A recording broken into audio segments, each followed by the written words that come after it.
আজকে সম্পূর্ণ অন্য রকমের একটা কাতলা মাছের রেসিপি শেয়ার করব। আজকে বানাবো গন্ধরাজ কাতলা। যে কোনো স্পেশাল দিনে কাতলা মাছের এই রেসিপিটা বানাতে পারেন, এছাড়া এমনি দিনেও বানাতে পারেন। খেতে হয় দুর্দান্ত। একঘেয়ে কাতলা মাছের রেসিপি থেকে সম্পূর্ণ আলাদা। তো হ্যালো বন্ধুরা, আমি শুভ্রা রান্নাঘরে ভুরিভোজ চ্যানেলে আপনাদের স্বাগত জানাই। চলুন তবে রেসিপিটা দেখে নেওয়া যাক।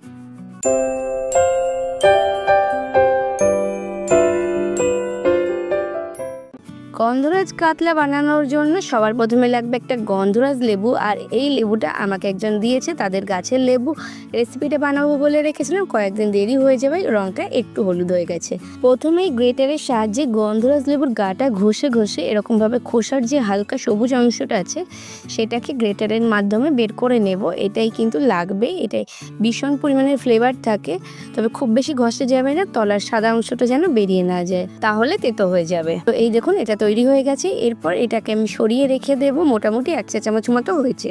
এখানে আমি 6 পিস মতো কাতলা মাছ নিয়েছি। ওজন অনুযায়ী আছে 500 গ্রাম কাতলা মাছ, আর তাতে দিয়ে দিয়েছি 1 চা চামচ পরিমাণের লবণ। লবণটা দিয়ে মাছের গায়ে খুব ভালোভাবে মাখিয়ে নেব, ঠিক এরকমভাবে, যাতে সব মাছগুলোর গায়ে লবণটা ভালোভাবে লাগে।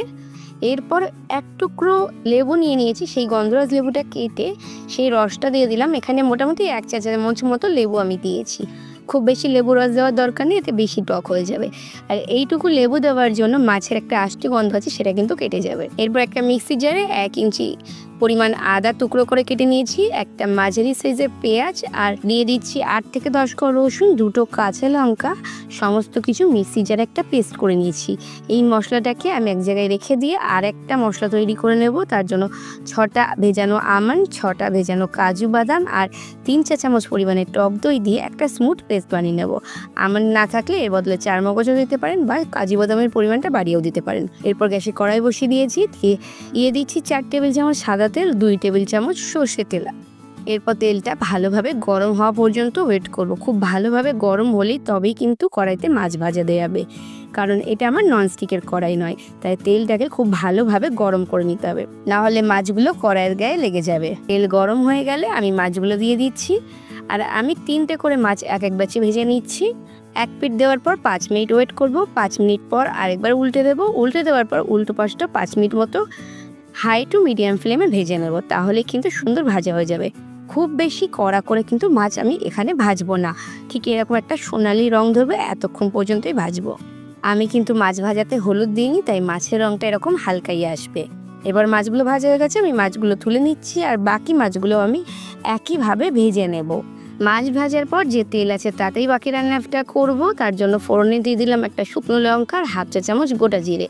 ফোড়নটা 30 সেকেন্ড মতো নেড়ে নেওয়ার পর তার মধ্যে দিয়ে দিচ্ছি আগে থেকে তৈরি করে রাখা আদা, রসুন, পেঁয়াজের পেস্টটা, যেটা আমি কাঁচা লঙ্কাও দিয়েছিলাম। মশলাটা দেওয়ার পর 2-3 মিনিট মতো একটু নেড়ে চেড়ে কষিয়ে নেব। গ্যাসের ফ্লেমটা হাই টু মিডিয়ামে থাকবে। আর এখানে দিয়ে দিচ্ছি 1 চা চামচ লবণ, 1/2 চা চামচ ধনে গুঁড়ো, 1/2 চা চামচ জিরে গুঁড়ো। মশলাটা দিয়ে একটু নেড়ে চেড়ে কষিয়ে নেব। লবণটা অবশ্যই আপনারা আপনাদের স্বাদ মতো দেবেন।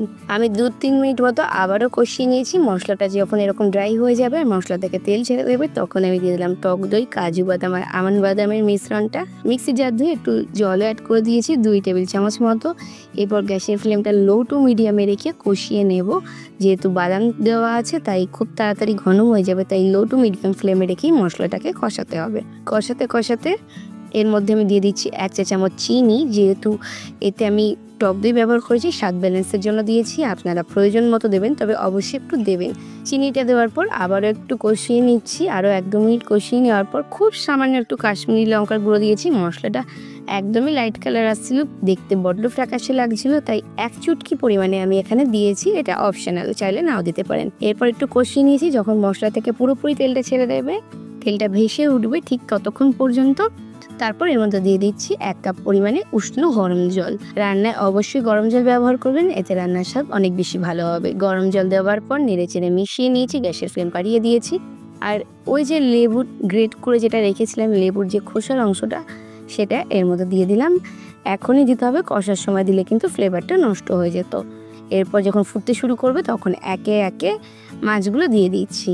মাছগুলো ঝোলের মধ্যে দেওয়ার পর খুব হালকা হাতে একটু নেড়ে ছেড়ে মিশিয়ে নেবো, যাতে সবগুলো মাছের মধ্যে খুব ভালোভাবে মশলাটা ঢুকে যায়। এরপর যখন সমস্ত কিছু ফুটতে শুরু করবে তখন গ্যাসের ফ্লেম একদম লোতে করে দিয়ে ঢাকা চাপা দিয়ে রান্না করে নেব 5 মিনিট মতো। খুব বেশিক্ষণ রান্না করার কোনো প্রয়োজন নেই, 5 মিনিটেই হবে। এরপর ঢাকনা খুলে একটু নেড়ে চেড়ে মাছগুলোকে উল্টে পাল্টে দেবো। আমার এখানে গ্রেভিটা একটু বেশি হয়ে গেছিলো, তাই গ্যাসের ফ্লেমটা একটু বাড়িয়ে দিয়ে গ্রেভিটাকে একটু টানিয়ে নেব। আপনারা আপনাদের প্রয়োজন মতো গ্রেভি রাখবেন। আমি 1-2 মিনিট মতো হাই ফ্লেমে রান্না করে নিয়েছি, যেহেতু কাজু বাদাম দেওয়া আছে তাই গ্রেভিটা কিন্তু খুব তাড়াতাড়ি টেনে যাবে। 1-2 মিনিট পর গ্যাসের ফ্লেম লোতে করে দিয়ে এরকম 2টো লেবুর পাতা নিয়েছি, সেগুলো একটু ছিঁড়ে দিয়ে দিলাম। এতে করে ফ্লেভারটা খুব ভালো আসবে। আর গ্যাসের ফ্লেম অফ করে দিয়ে ঢাকা চাপা দিয়ে স্ট্যান্ডিং টাইমে রাখবো কম করে 10 মিনিট। এরপর যখন আপনারা খাবেন তখন গরম গরম ভাতের সাথে সার্ভ করুন, খেতে দুর্দান্ত লাগে। এটা কিন্তু আপনারা পোলাওয়ের সাথেও ট্রাই করতে পারেন। যারা মাংস খান না আর একঘেয়ে রকমের মাছ খেয়ে খেয়ে বোর হয়ে গেছেন তারা অবশ্যই রেসিপিটা ট্রাই করবেন, অন্যরাও করবেন, দুর্দান্ত স্বাদের হয়। আমার আজকের রেসিপিটা কেমন লাগলো অবশ্যই কমেন্টস করে জানাবেন। ভালো লাগলে লাইক শেয়ার করে অন্যদের দেখার সুযোগ করে দেবেন।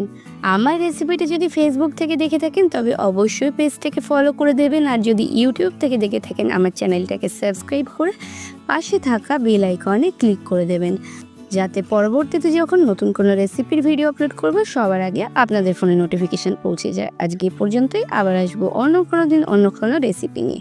ততক্ষণ ভালো থাকবেন, সুস্থ থাকবেন।